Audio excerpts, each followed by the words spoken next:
Et bonjour à tous les amis, j'espère que vous allez bien.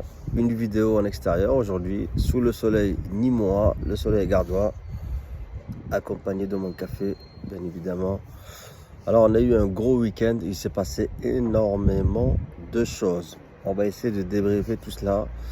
On va revenir aussi rapidement sur la désillusion. C'est plus une désillusion qu'une humiliation de l'Olympique de Marseille en Coupe de France. Voilà, ce week-end on a eu de la Formule 1, le retour de la Formule 1. On attendait beaucoup de ce premier Grand Prix. On voulait voir où allait se situer Mercedes, notamment par rapport à Red Bull. Finalement, on prend les mêmes et on recommence. Red Bull a l'air toujours intouchable, d'accord? Doublé de Red Bull qui n'ont pas été inquiétés. Derrière, Ferrari, Aston Martin qui pour le coup a l'air d'être la surprise de cette saison. Mercedes, bon, ils ne sont pas encore au point au niveau des réglages, etc. Finalement, c'est Alonso, donc de chez Aston Martin, qui prend la 3e place.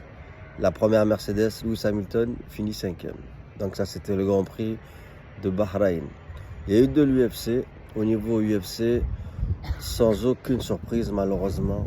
Alors, j'aime bien Gane, il n'y a aucun problème. Cyril Gane, je l'aime bien. C'est une très belle personne. Malheureusement, que ce soit contre Francis Ngannou ou là John Jones, je dirais pas qu'il n'avait pas le niveau contre Francis Ngannou, puisqu'il a quand même tenu. Mais là, hier, il était, comment dire, trop fébrile. Ça se voyait tout de suite sur lui. Et puis, vous savez, dans les sports de combat, on sent l'odeur du sang. Donc, John Jones, lui qui aime ça, il a tout de suite vu que son adversaire, il a lu la peur dans ses yeux, dans son attitude, la fébrilité. Voilà, le combat a duré 10 secondes. C'était même pas un combat. 10 secondes, c'est ce que tu aurais fait toi. Toi, tu aurais fait, moi, j'aurais fait 10 secondes, sans aucun problème. Tu vois, je tourne autour de l'adversaire, je tiens 10 secondes. Et après, il me fait une guillotine. Voilà. C'est honteux. C'est honteux. Ça a été une mascarade. Rendez-vous compte, ceux qui ont payé 10-15 000 euros la place, qui ont fait des heures d'avion pour voir ça. Donc il avait eu cette ceinture intérimaire sur un concours de circonstances. Voilà, il y avait une ceinture vacante. Voilà, il combat contre un adversaire qui était largement à sa portée, on va dire. Donc il devient champion sur un concours de circonstances. Puis après, voilà, quand il a failli affronter des vrais champions, malheureusement, ça a été plus compliqué. Et là, franchement, ça a été... il finit sur un truc sale, quoi. Dommage de finir comme ça. Voilà. Ensuite, on va passer du coup au football, à ce qui nous intéresse. Et là, comment dire, c'est plus que... c'est de l'énervement, carrément. Parce que... Pardon. Je crie depuis très longtemps que Ten Hag n'est pas l'homme de la situation. Que ce gars-là ne bernera que les amateurs, que ceux qui ne connaissent ni le club ni l'histoire de Manchester United, et encore moins le football. Alors je m'explique. Depuis le départ, le seul argument que j'ai en face, c'est oui, c'est à cause de Ronaldo, tu dis ça parce que tu es un fan de Ronaldo, parce que tu as les boules, parce que si, parce que ni, comme il a viré Ronaldo. Alors déjà, il n'a pas viré Ronaldo, d'accord? Il a manqué de respect à Ronaldo et Ronaldo s'est barré, d'accord? À la Mohamed Ali, d'accord? Il dit les 4 vérités à un des plus grands clubs de toute l'histoire, donc à Manchester United. Il est dézingue, mais il dit ce qu'il pense, tel Mohamed Ali, et il s'en va. Et il s'en va par la grande porte. C'est le seul à pouvoir faire ça. Très bien. Et grâce à lui, d'ailleurs, les supporters ont obtenu la vente du club. Donc il a eu la tête des Glazers en plus. Voilà. Mais malheureusement, Ten Hag est toujours là. Donc on parle quand même de Ten Hag qui n'avait qu'un seul joueur à gérer, puisque les autres, ce sont des jeunes qui n'ont pas besoin d'être gérés, ou des joueurs qui n'ont pas forcément caractère, etc. D'accord. Donc il avait une équipe où il n'y avait rien à faire. Il y avait un gars, il ne fallait pas que tu te loupes avec lui. donc Mister Cristiano Ronaldo, et tu as réussi à l'insulter. C'est incroyable. Tu l'envoies s'échauffer à la 89e minute pour en plus finalement ne pas le faire rentrer. Alors je trouve qu'il a été très patient. Moi je ne fais même pas ça à des U15. Des U15 en amateur, je fais pas, j'envoie pas mes gamins se faire s'échauffer à la 89e minute pour en plus au final ne pas les faire rentrer. Donc tu n'es pas un coach. Déjà d'entrée de jeu, tu n'es pas un manager, tu n'es pas un coach. Premier point. Donc après on m'a dit ça c'était mes seuls arguments. Mais moi excuse-moi, quand je vois l'équipe qu'on a, ils ont tous brillé en Coupe du Monde. Tous les joueurs, tu les prends un par un, ils ont tous fait une Coupe du Monde monstrueuse. Donc c'est qu'on a il n'y a plus d'excuses par rapport à l'équipe qu'avait Solskjaer, avec laquelle quand même, pour ceux qui ont la mémoire courte, il a joué 2 finales et il a fini second de la Première Ligue.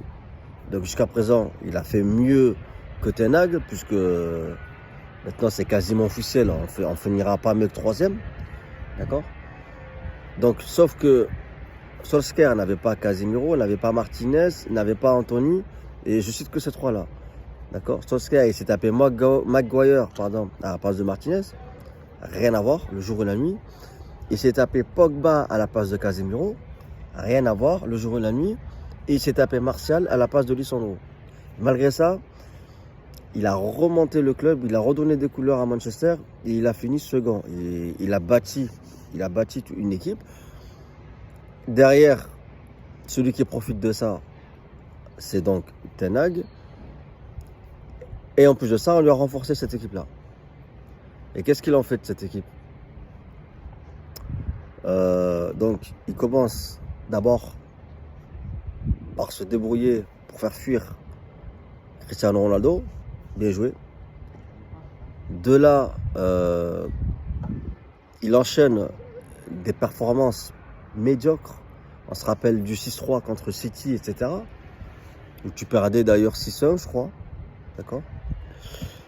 Et quand enfin, tu as enfin les résultats que tu dois avoir, tu fais un nul gravissime contre Crystal Palace, un partout, où il n'y a aucune réaction de la part de Ten Hag.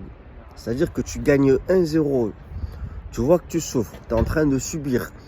Ça se voyait gros comme une maison que tu vas te faire égaliser à la 89e minute. Il ne bouge pas. Aucun changement tactique, aucun changement tout court. Que dalle. Il est là, il regarde son équipe et on se fait égaliser. Est-ce qu'un manager digne de ce nom, il fait ça? Non. Ten Hag, il n'est pas un tacticien. Il n'est pas un manager qui a du panache. Mauvaise gestion humaine. Son body language, il est... Non, on l'a vu hier. Vous avez vu son attitude hier? Pendant que Manchester, ils ont cassé les 7 buts. C'est indigne. C'est indigne. Avec un langage corporel comme ça, comment veux-tu que tes joueurs ils relèvent la tête? Il nous a fait quoi hier? Il a mis 11 gars que de toute façon n'importe qui peut mettre, comme d'habitude. D'accord? Il n'y a aucune audace. Il n'y a aucun panache dans ses choix. Il n'y a que dalle.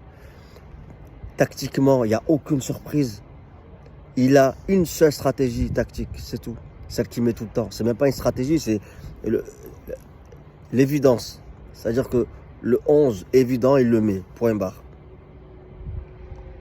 Et il fait mal tourner son équipe en plus. Donc oui, très bien, on a gagné la Carabao Cup. C'est très bien. Mais cette compétition-là, on l'avait déjà gagnée. Sans lui, avec une équipe amoindrie par rapport à ce qu'il a lui. Et en finale, je ne vais pas dénigrer Newcastle, c'est une très bonne équipe. Mais Solskjaer, lui, avait perdu contre Chelsea en finale. D'accord. Mais avec un effectif éclaté. Donc c'est très bien. Mais si tu gagnes la Carabao Cup, pour derrière subir l'humiliation de toute ton histoire. L'humiliation. Hier, on a offert un titre à Liverpool inespéré. Liverpool, il faut une saison éclatée. Bon, ils sont fatigués, etc. Et moi, ça ne me dérange pas de faire la saison qu'ils font Liverpool. si avant ça, je fais les 4 saisons qu'ils ont faites. Parce que Liverpool, ils viennent de faire 3 finales de Ligue des Champions en 4 ans. Je te parle même pas de tous les trophées qu'ils ont gagnés en Angleterre, y compris la Première Ligue. Donc qu'ils soient fatigués, c'est normal. Et ça, il aurait dû le savoir. Ten Hag, il aurait dû savoir qu'il ne jouait pas contre une équipe pourrie. Qu'il jouait contre Mohamed Salah, qui nous a planté 9 buts ou 10 buts, sans parler de ceux d'hier. Avec hier, ça fait 12, je crois. Depuis qu'il joue contre nous. Il devait le savoir, tout ça, Ten Hag. Qu'est-ce qu'il a fait, Ten Hag, hier? Il a mis son 11 comme d'hab. Et il est parti s'asseoir sur le banc. Et il s'est dit, c'est bon, ça a marché. Rashford, il va encore nous sauver. Voilà. On s'appelle Manchester United et on a la Rashford dépendance. On mise tout sur lui. Et après, on va m'expliquer à moi, non, regarde, Ten Hag, il a fait ce que personne n'a fait avant lui. Mais il n'a rien à voir. Mais moi, je te dis que Ten Hag, il n'a pas fait 20% de ce qu'a fait Solskjaer. Solskjaer a pris une équipe éclatée qui était 12e, pire 14e, d'accord? Et avec un effectif pourri, il te les a mis 2e. En jouant 2 finales en plus. Europa League, il a joué. Finale d'Europa League, que tu perds sur un concours de circonstances extraordinaires dans une séance de tir au but culte, d'accord? La séance de tir au but Manchester-Villarreal, elle est historique. Donc il se fait éliminer sur ça, Solskjaer. D'accord? C'est Herrera qui loupe le dernier penalty, parce que tout le monde avait tiré. Et tu vas me venir me montrer à moi que Ten Hag, lui, tu vas me dire, lui, il va faire progresser Manchester. Ou il a fait quelque chose. Il n'a rien fait du tout. Hier, tout ce qui me dégoûte en lui a été mis en avant. Voilà. Donc, en résumé, nous n'irons nulle part avec ce gars-là.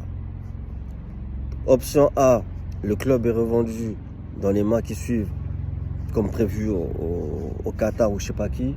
Ils me dégagent ce gars-là et ils mettent Zidane qui est intéressé ou un autre gars. Là, tu passeras un cap. Option 2, ils vont s'entêter avec ce gars-là qui n'a aucun charisme, que dalle, qui ne ressemble à rien. Il apporte rien à l'équipe, que dalle. Donc, il continue à faire comme les footix, à penser que ce gars-là sert à quelque chose. Et voilà, et vous n'avez pas fini d'avoir des désillusions. Ça, c'était pour Manchester United. On finit avec l'Olympique de Marseille. Alors, il y a eu ce match extraordinaire et historique contre le PSG. Voilà, j'y étais. La vidéo précédente a bien tourné. D'ailleurs, je vous remercie par rapport à ça. Ensuite, ce match à Toulouse. Tu es sur les rotules parce que Tudor, il ne fait pas tourner tant que ça. Tu gagnes à Toulouse 3-2. Magnifique. Tu reçois le PSG encore une fois en championnat. Bon, là, déjà, je ne suis pas allé, mais j'étais persuadé que, évidemment, là, on allait couler. Surtout quand j'ai vu que Turpin, c'est incroyable. À chaque fois que Turpin arbitre, Paris gagne. Hasard, je ne pense pas. Le hasard n'existe pas de toute façon. Comment un gars qui s'est déchiré au match aller, deux pénaltys flagrants pour l'OM, tu le remets au match retour normal. On sait qui contrôle.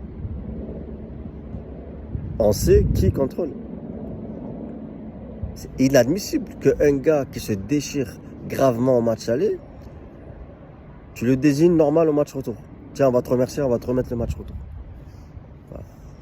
Et ces sourires, etc. avec les joueurs parisiens, j'en peux plus. Ah, mais j'en peux plus. Donc c'est bon, Turpin, on a compris la mascarade, c'est bon. Donc, les gars qui ont payé 200 € la place pour aller voir ça, c'est demander à Turpin de vous rembourser, ou à la Ligue. Voilà. Enfin bref. Donc une équipe fatiguée et un effectif qui n'a pas été fait tourner par Tudor. Bon voilà, 3 €, le retour d'Mbappé, etc., etc. Au passage, c'est honteux. Voilà, je disais que Manchester, c'était la Rashford dépendance. Et quand tu vois que le PSG a un effectif comme ça, et que les Messi, les Neymar, etc., ils ne servent à rien quand il n'y a pas Mbappé, c'est extraordinaire. Donc pour le coup, c'est plus le Paris Saint-Germain, c'est le Kiki Saint-Germain. Enfin bref. De là, tu enchaînes un autre match en Coupe de France. Et c'est là où on a été tous surpris. parce que tu n'as pas fait tourner, tes joueurs ils sont fatigués, ça demande énormément d'énergie de jouer 2 fois le PSG, et ça demande énormément d'énergie aussi le match que tu as fait à Toulouse. Donc là, tu joues à Annecy, à domicile, une équipe de Ligue 2, que tu dois respecter, qui ne sont pas arrivés là par hasard, ce sont des joueurs pros, et qui vont jouer le match de leur vie, on le sait ça. Mais à toi de motiver les gars qui ne sont pas titulaires d'habitude, tu les mets titulaires et tu leur dis que clairement, c'est eux qui ont l'équipe du camion. C'est eux qui vont nous qualifier pour la demi-finale. Du coup, ils rentrent avec les dents longues, ils rentrent avec la rage de vaincre et avec l'envie de prouver qu'eux aussi peuvent être titulaires. Pardon. Résultat des courses, ben c'est Annecy qui a fait ça. Ils ont sauté à la gorge. Voilà.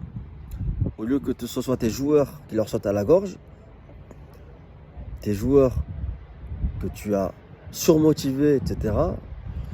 Mais non, tu as mis ton équipe de fatigués. Ils étaient fatigués, ils n'en pouvaient plus. Et ils se sont fait surprendre et malmenés par Annecy. Alors on égalise avec beaucoup de réussite dans la minute du match. Je reste totalement stoïque et impassible, je ne bouge pas. Ça m'a rien fait du tout cette égalisation. J'étais persuadé que derrière on allait sortir au tir au but. Voilà. Ça se voyait gros comme une maison. Alors, j'ai jamais critiqué Tudor jusqu'à présent.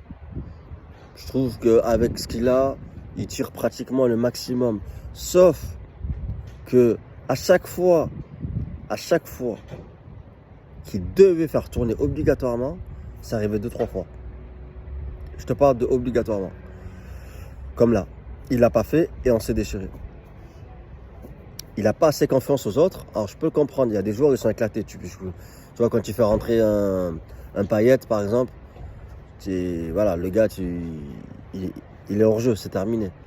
Donc je peux comprendre que lui, tu ne vas pas le refaire jouer en titulaire, etc. Mais à côté de ça, je veux dire, les Vitinha, les Unai, etc., ils auraient dû largement démarrer le match. Largement démarrer le match. À aucun moment, ces gars-là, ils doivent commencer sur le banc de touche. Tu as tout à gagner en les faisant commencer. Tu as tout à gagner.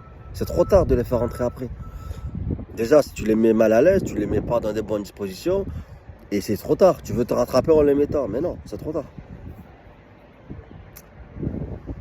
La logique, finalement, a été respectée. Quand tu regardes l'erreur de Tudor sur ce match-là, et à l'inverse, comment Annecy a préparé son match, il n'y a pas eu de surprise.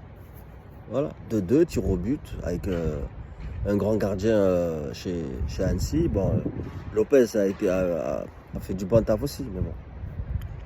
Voilà, c'était écrit. Annecy s'est qualifié, évidemment, grosse désillusion pour les supporters qui se voyaient déjà au Stade de France. D'accord? C'est ça le plus difficile dans le football. L'enchaînement et la régularité des performances. C'est ce que font les très grands. Tu vois? C'est ça le plus dur. C'est pas faire un exploit une fois et la semaine d'après, boum, tu te plantes. Et c'était que contre Annecy. Imagine, après l'exploit contre Paris, tu reçois Monaco. Tu vois ou pas? Elle est là la différence entre les grands clubs. En tout cas, ceux qui arrivent toujours à la fin de la saison à remporter un trophée. Le Real Madrid, évidemment, la référence absolue. Mais l'enchaînement des performances, on peut même le voir avec Manchester United. D'accord? Tu gagnes la Coupe de la Ligue, derrière tu prends 7-0 tu élimines le Barça et tout, c'est très bien. Et à un moment donné, tu plantes. Tu prends 7-0 contre Liverpool. Mais ça, un club qui fait partie du sommet, ça arrive jamais. Donc la leçon à retenir, bon, l'OM on le savait qu'ils n'étaient pas encore dans le sommet, tu vois.